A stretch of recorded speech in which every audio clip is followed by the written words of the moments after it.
어떤 가정에 가스가 폭발해서 불이 났다고 합니다. 갑자기 이제 불이 나니까 아버지하고 아들하고 같이 있었는데 아버지가 굉장히 당황을 해서 핸드폰을 들고는 아들한테 물어봅니다. 아들아, 119가 몇 번이냐? 아들이 또 그 말을 갑자기 들으니까 또 불은 나고 정신이 없으니까 아버지 빨리 114에다 물어보세요. 이렇게 대답을 했다고 합니다. 여러분 이렇게 당황을 하고 크게 이렇게 당황을 하게 되면은 사람이 어찌할 바를 모르고 굉장히 곤란함 가운데 있게 되는데 오늘 요단강을 건너서 이스라엘 백성들이 여리고성에 이르렀을 때의 그 당황하는 모습이 표현은 안 되어 있지만은 얼마나 당황했을까 싶습니다. 하나님의 은혜로 그들은 요단강이라는 데를 건넜어요. 그 전까지만 하더라도 모세가 죽고 나서 그 사람들은 굉장히 마음이 침울할 수밖에 없었는데 드디어 새로운 지도자 여호수아를 통하여서 하나님의 은혜로 요단강을 벽처럼 다 세워놓고 마른 땅처럼 그곳을 건너게 되었어요. 여러분 그곳을 떠나게 되었을 때 그곳을 건넜을 때 이스라엘 백성들의 마음이 얼마나 흥분이 되고 얼마나 기대에 차서 이 가나안 땅에 들어왔겠습니까? 그런데 그들을 탁하니 가로막고 있는 여리고성이라는 데가 있는데요. 오늘 1절 말씀 한번 읽어보겠습니다. 1절 말씀 시작. 이스라엘 자손들로 말미암아 여리고는 굳게 닫혔고 출입하는 자가 없더라. 굳게 닫혔고 출입하는 자가 없더라. 이렇게 표현을 하고 있습니다. 그런데 여러분 이 여리고성이라는 곳이 역사학자들의 그 발견에 의하면은 이렇게 굳게 닫아놓으면은 굉장히 황당하고 당황될 수밖에 없습니다. 한 번도 이 성이 무너졌던 적이 없고 한 번도 이 성을 빼앗았던 적이 없습니다. 큰 도시가 아니거든요. 엄청나게 큰 도시가 아닌데 사실은 이 고대에서 가장 역사가 깊고 가장 오래된 도시라고 합니다. 큰 나라에서 얼마든지 이거를 집어삼키려고 어떻게든 해보려고 했지만은 삼킬 수가 없는 그 든든한 성이 여리고성입니다. 이 고고학자들의 발견에 의하면은 지형 자체가 너무 기가 막혀가지고 바위에 터전을 삼은 그런 성인데요. 바위에다가 거기서 또 쌓기 올라간 그런 성인데 외벽과 내벽으로 되어 있다고 합니다. 외벽이 1.8m 정도, 외벽 두께가 1.8m니까 거의 한 2m 정도로 생각을 하시면 되겠고 외벽과 내벽 사이가 한 4m 정도가 떨어져 있어요. 그리고 그 내벽이 또 한 3m 정도가 이렇게 되었다고 합니다. 그러니까 외벽을 넘어서 그 안에 움푹 파인데 가면은 또 들어가서 또 내벽으로 또 들어가야 되니까 고대 사회에서 이게 정말 만만치가 않죠. 예. 그것만 해도 또 대단한데 그 성의 높이가 약 9m이고 그 경사로가 한 35도 정도 된다고 합니다. 그러니까 이 산 같은 데를 올라가서 킥킥킥 데고 올라가서 9m 높이로 올라가면은 외벽 겨우 넘는 거예요. 그러면은 거기 군사들이 가만히 있겠습니까? 가만히 보고 있다가 올라오면 그냥 다 하나씩 치면은 다 이제 쓰러지고 무너질 수밖에 없어요. 그래서 대단한 나라들이 있었지만 고대 사회에 대단한 나라들이 있었지만 여리고를 집어삼키질 못했어요. 큰 도시는 아니었지만 만만치 않은 성이에요. 근데 이스라엘 백성들이 광야길에서 요단강을 건너가지고 떡하니 왔는데 그게 확 닫혀 있는 곳이죠. 아무것도 사람들도 왕래하지도 않죠. 이거 어떻게 해야 될까 당황될 수밖에 없는 그런 상황이었다라는 것입니다. 어쨌든 이렇게 크게 당황하고 있는 여호수아에게 그리고 이스라엘 백성들에게 하나님이 말씀을 하시는데 2절 말씀 한번 읽어보겠습니다. 2절 말씀 시작. 여호와께서 여호수아에게 이르시되 보라 내가 여리고와 그 왕과 용사들을 내 손에 넘겨주었으니 아멘. 이스라엘 백성들과 여호수아는 두려움 가운데 당황해가지고 이거 어떻게 해야 되나, 하나님의 명령대로 나오긴 나왔는데 도대체 이걸 어떻게 해야 되는가 이렇게 하고 있을 때 하나님께서 먼저 말씀을 주신 거예요. 말씀을 주시는데 뭐라고 말씀을 하십니까? 이미 내 손에 그 왕과 용사들을 넘겨주었다. 할렐루야. 예. 네가 당황하는 것과 아무 상관없이, 내가 걱정하는 것과 아무 상관없이, 내가 두려워하는 것과 상관없이 이미 말씀을 주셨어요. 사랑하는 성도 여러분, 그리스도 안에서 우리는 언제나 승리함을 믿으시길 바랍니다. 그리스도께서 모든 사탄의 권세를 발 아래 굴복시키셨어요. 이미 승리하신 거예요. 먼저 승리의 나팔을 빠바방 하고 불렀어요. 우리 주님이 말씀을 하시는데 뭐라고 말씀을 하십니까? 그의 제자들에게 담대하라, 내가 세상을 이겼노라. 여러분, 아무리 여리고성이 대단하다고 할지라도, 그 위엄을 자랑한다고 할지라도 하나님께서 이겼다라고 하면은 이긴 거예요. 하나님께서 이겼다라고 선언하는 순간 아무리 거대한 여리고성이라고 할지라도, 아무리 대단한 사탄의 위협이 있다고 할지라도, 그들이 우리를 아무리 위협하고 우리를 얼어붙게 한다고 할지라도 예수 그리스도 안에 있는 우리는 이미 승리한 것을 믿으시길 바랍니다. 아무리 세상이 거센 위협을 가지고 우리를 막 턱하니 가로막고 여리고성처럼 출입하는 사람 하나도 없다고 할지라도 이긴 거예요. 왜 이겼습니까? 하나님의 말씀이 있기 때문에. 아무리 겁을 주는 그런 세력이 있다고 하더라도 주의 말씀이 있는 이상 흔들릴 이유가 없는 것입니다. 담대하라, 겁먹지 마라, 이미 이겼다, 이미 승리했다. 여러분의 인생 가운데 하나님의 이런 놀라운 승리가 선언된 줄로 믿으시길 바랍니다.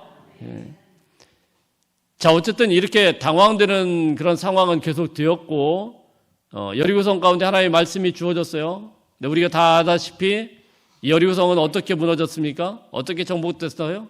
잘 아시죠? 오늘 내용을 교회 다니는 사람이든 다니지 않는 사람이든 너무너무 잘 알고 있어요. 하나님께서 전략이라고 전해주신 그런 말씀이 정말로 황당하기 그지없습니다.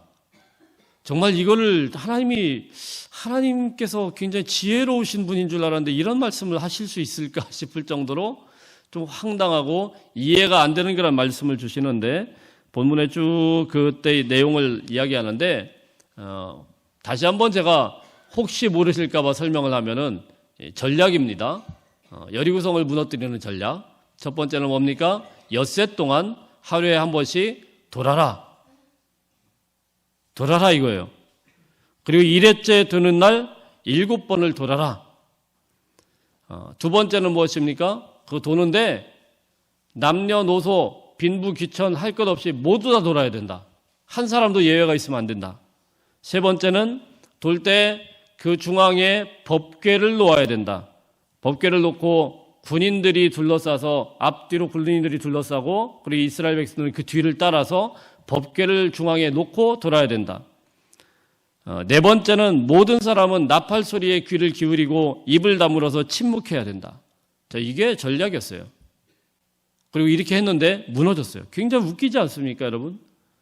누가 이런 전략이라고 지금 전쟁터에서 딱 계획을 세우라고 오라고 했더니 돌면 됩니다. 그냥 돌면 무너질 겁니다. 자, 이런 전략을 딱 내세웠다고 하면 여러분 얼마나 우스꽝스럽고 말도 안 되는 이야기예요. 백성들이 지금 소풍 나온 게 아니잖아요.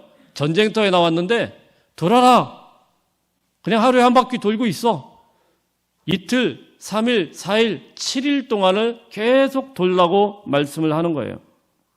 또 이게 또 얼마나 우스꽝스러울 뿐만이 아니고 위험한 전략입니까?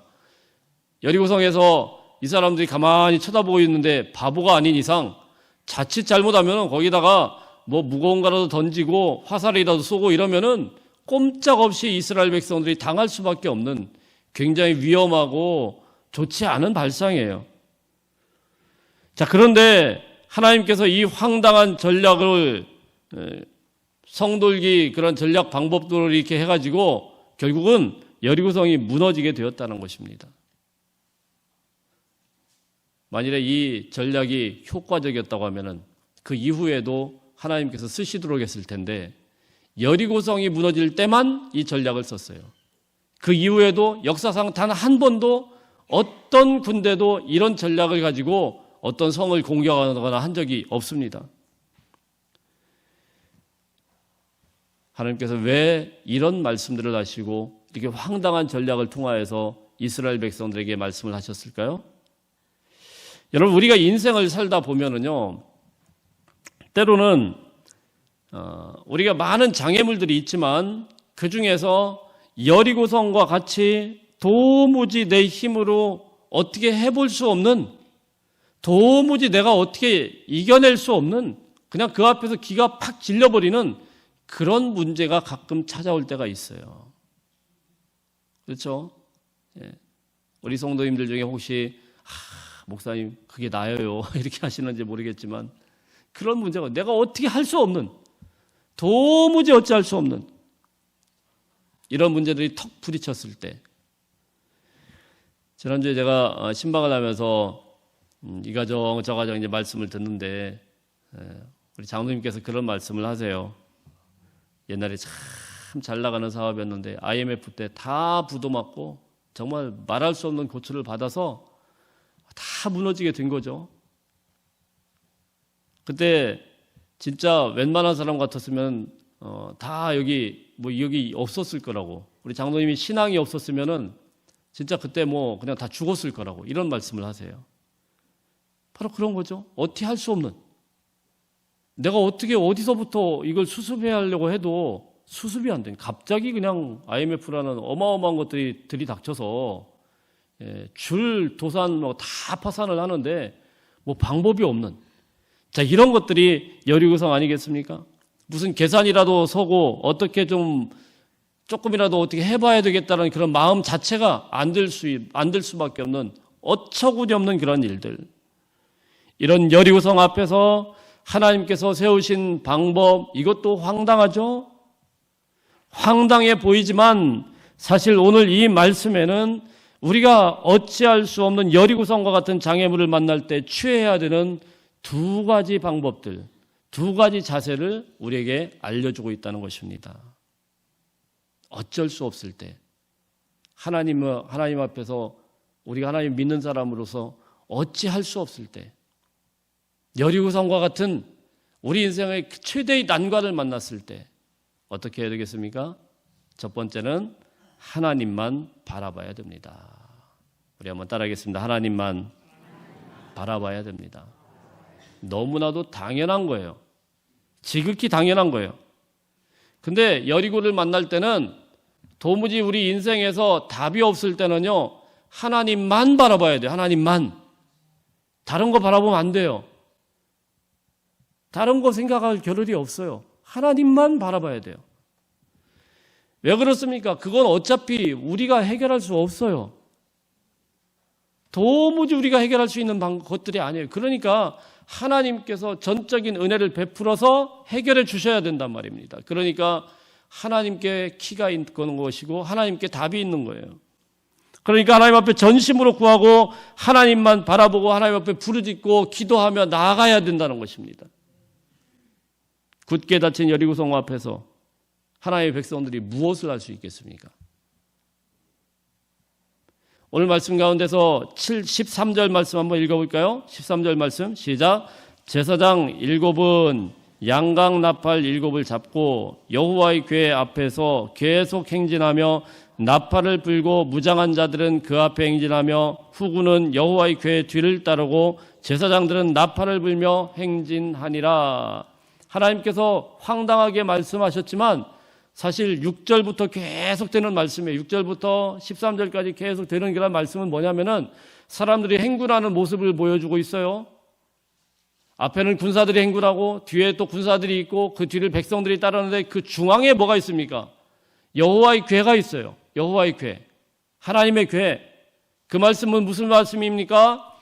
너희들 가는 그런 모든 걸음 한 걸음 속에 하나님이 함께 하시겠다라는 거예요. 할렐루야. 하나님을 중앙에 모셔놓고 하나님과 함께 움직이라는 거예요. 이런 위기 상황 속에서는 하나님과 동행하라는 것입니다. 이렇게 하나님의 법궤를 중심에 모셔놓고 행군을 하는 것, 우리의 삶 가운데 하나님을 중심으로 놓는 것, 이것이 그들이 칼과 창이나 마병과 대포는 없었지만 말씀 한마디로 모든 역사를 바꿔버리시는 전능하신 하나님이 그들의 중심에 계셨기 때문에 그들이 광야길을 건너올 수 있었고 요단강을 건너올 수 있었고 홍해바다를 건너올 수 있었고 수많은 위험 가운데서 전쟁을 하였지만 모든 전쟁에서 승리할 수 있었다라는 사실이에요. 할렐루야. 하나님 없이는 그들은 시체예요. 하나님이 없이는 할 수 있는 게 아무것도 없어요. 그들에게 최고의 무기는, 최고의 전략은 하나님이라는 것입니다. 사랑하는 성도 여러분, 우리도 마찬가지예요. 우리가 살다 보면은 우리 앞길이 턱하니 막혀가지고 길이 보이지 않고 어떻게 해야 될 방법도 모르겠고 당황이 되고 어려움이 있을 때에 그때 우리가 먼저 생각해야 되는 것은 무엇입니까? 가장 먼저 생각해야 되는 것은 하나님과 나와의 관계를 먼저 생각해야 돼요.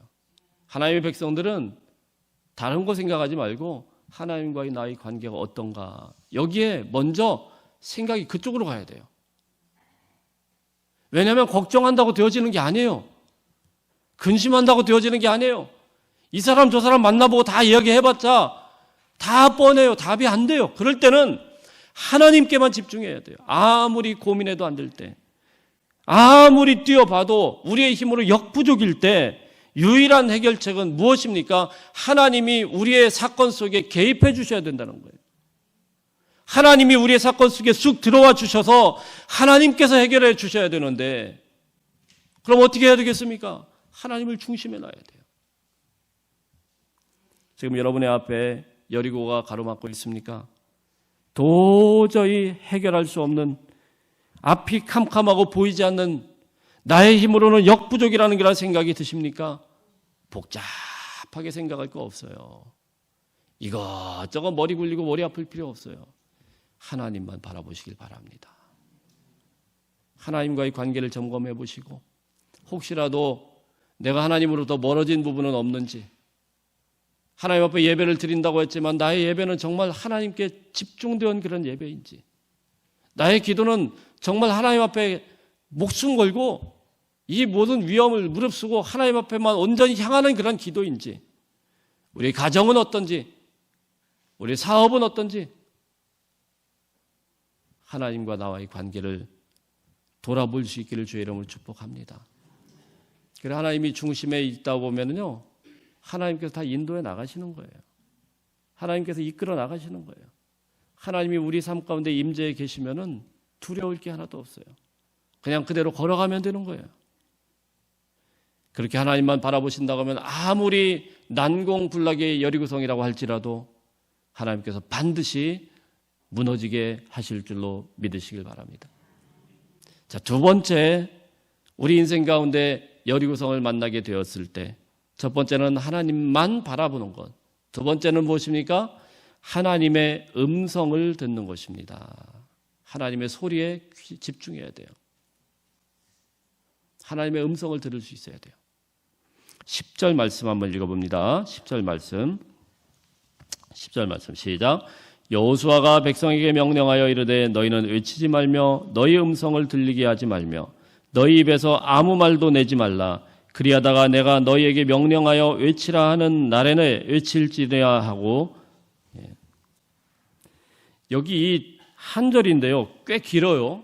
이곳에 조용히 해라, 침묵하라, 이런 말씀이 3번이나 등장을 합니다. 하나님께서 이 대석권을 앞두고 있는 이스라엘 백성들에게 침묵하라는 거예요. 떠들지 말라는 거예요. 여러분, 이런 본문의 장면을 한번 가만히 생각을 해보세요. 하나님이 말씀하셨어요. 성을 돌아라, 하루 동안에 돕니다. 그 조용히 합니다. 들리는 건 무슨 소리예요? 출발할 때 출발 신호, 뿌하는 양강나팔. 양강나팔은 그렇게 화려한 게 아니에요. 양의 뿔로 이렇게 크게 돼가지고 불면은 뿌, 이게 끝이에요. 이거 한번 듣고 사람들이 가는 거예요. 한 바퀴 돌았어요. 집에 돌아왔어요. 떠들면 들까요, 안 들까요? 떠들지 말라니까 못 떠들어요. 다음날 일어났습니다. 하루 종일 일어나면 그 사람들 뭘 들을까요? 도대체 나팔이 언제 울리나? 나팔이 언제 울리나? 뿌 하면 또 가요. 쭉 돌아와요.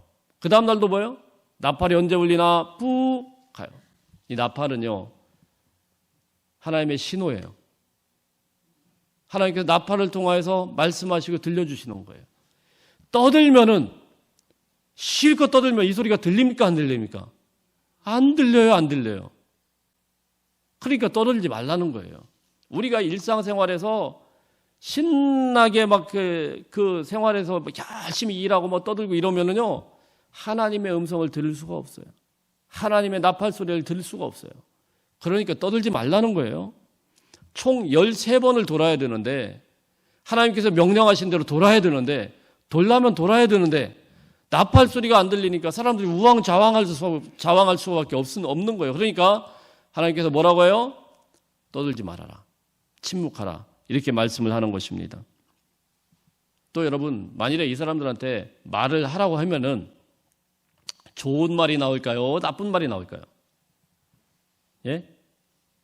잘 모르시겠어요? 지금 이 상황이 납득이 가요, 안 가요? 하나님이 돌라며 왜 돌으라고 하지? 아니, 거길 왜 돌라고 하지? 하나님 조금 이상한 거 아니야? 아니, 여호수아 너 제대로 기도한 거 맞냐? 뭐 이러면서 이제 온갖 말들이 막 나오는 거예요. 누구를 무슨 바보로 하냐? 뭐 이런 상황에서 거길 돌라고 하면은 내가 돌 줄 아냐? 너나 돌아라. 돌다가 다 돌아버려라. 뭐 이러면서 막 엉뚱한 소리를 막 해대는 거예요. 그러면은 여러분, 이게 온갖 말들이 막 거기서 수많은 사람들이 이 말 저런 말하고 이러면은 돌 수 있을까요? 못 돌까요? 못 돌아요. 사랑하는 성도 여러분, 하나님의 말씀이 우리가 읽다 보면은 이해가 됩니까? 안 됩니까? 대부분은 이해가 잘 안 돼요. 왜 이런 말씀을 하나님이 주시는지, 왜 이런 아픔을 우리에게 주시는지, 우리가 살다 보면은 겪어내는 그런 많은 문제들 속에서 하나님께서 왜 나에게 이런 아픔을 주시는지, 이런 어려움을 주시는지 이해가 됩니까? 안 됩니까? 안 돼요. 전혀 납득이 안 돼요. 납득이 돼서 하나님의 말씀을 따르고 순종하는 게 아니에요. 이해가 돼서 따르는 게 아니에요. 그냥 하나님께서 돌라고 하니까 도는 거예요. 그냥 하나님께서 가라고 하니까 가는 거예요. 할렐루야. 하나님께서 멈춰서라고 하면 그냥 멈춰 서는 거예요. 어떤 분들은 자꾸 하나님의 말씀을 그 앞에서 자꾸 말씀을 어떻게든 이해해 보려고 하는 노력은 좋은데 말을 많이 하려고 합니다. 이런 거 아니야, 저런 거 아니야, 이렇게 이야기를 해요.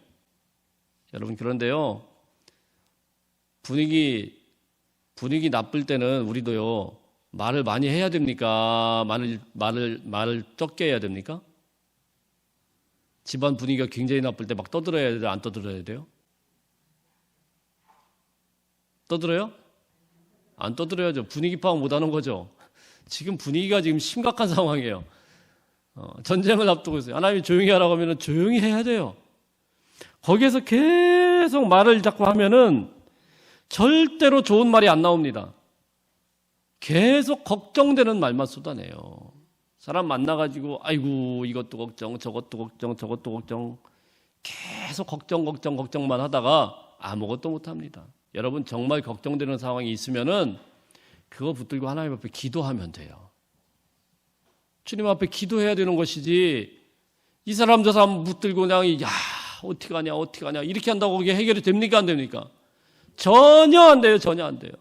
아무 도움도 안 되는 거예요. 그러니까 조용히 하라는 거예요.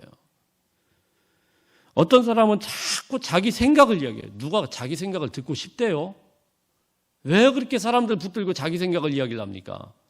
누가 그 사람 생각 관심이나 있어요? 근데 자꾸 내 생각에는 하나도 도움이 안 됩니다. 어떤 분들은 또 그래요. 네가 이해를 잘 못하는 것 같은데 뭐 이러면서 자꾸 이해를 시키려고 그래요. 이해된다고 해서 해결되는 게 아니에요, 여러분. 여리고성 앞에서 하나님은 침묵하게 하셨다는 사실입니다. 사랑하는 성도 여러분, 하나님께서 일하실 때 보면은요, 침묵 가운데 행하시는 일이 굉장히 많습니다. 조용할 때, 침묵할 때, 다른 사람들 다 주무실 때, 잘 때, 그 밤에 하나님께서 역사하시는 거예요.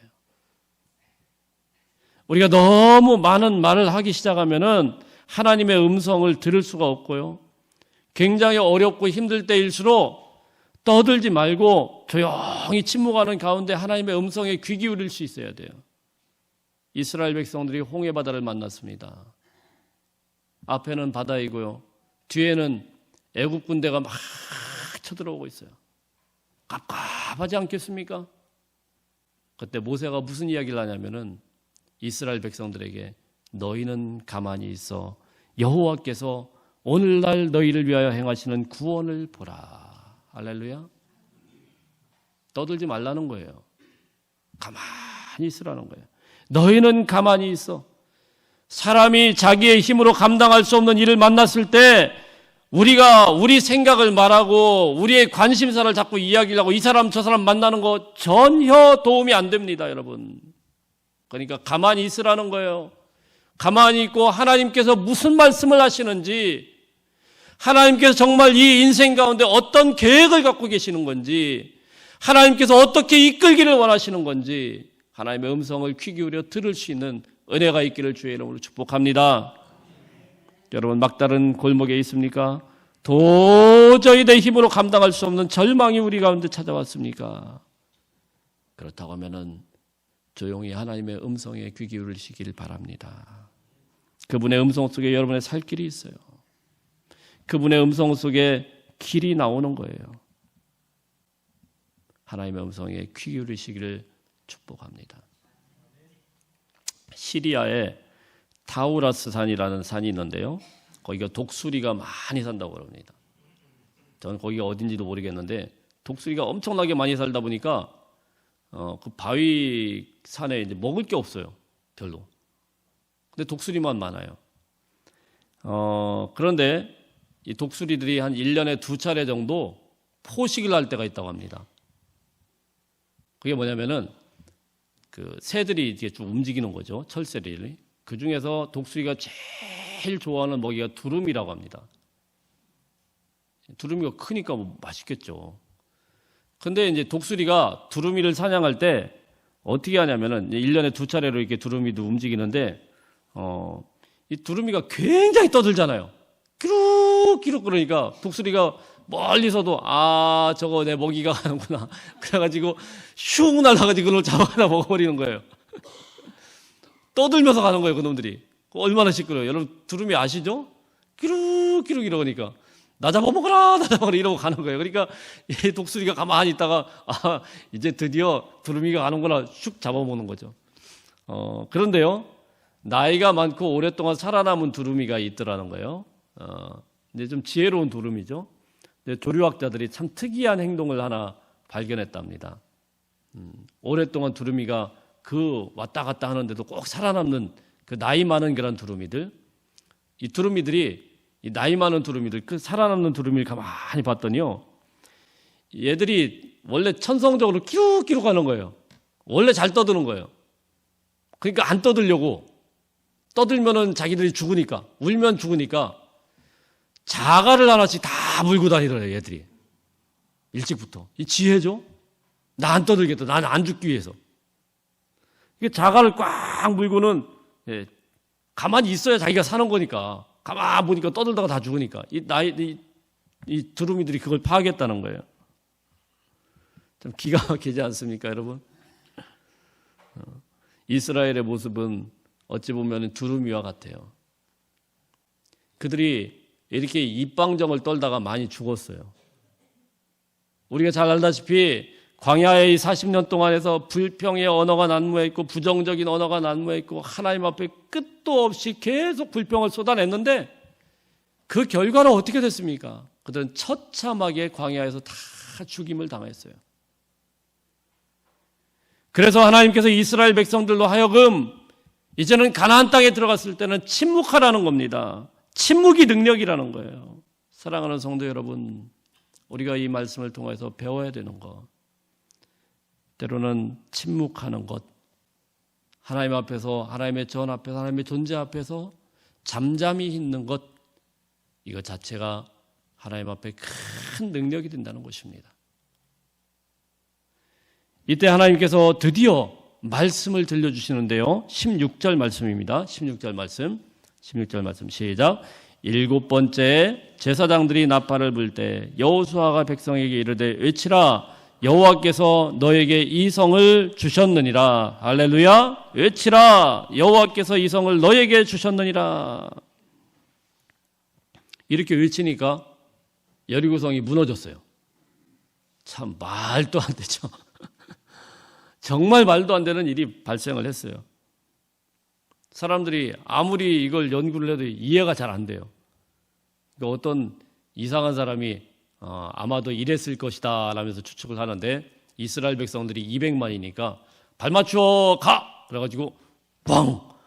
이래가지고 200만이 꽝꽝꽝 굴러가지고 아마 지축이 흔들려가지고 무너졌나 보다 이렇게.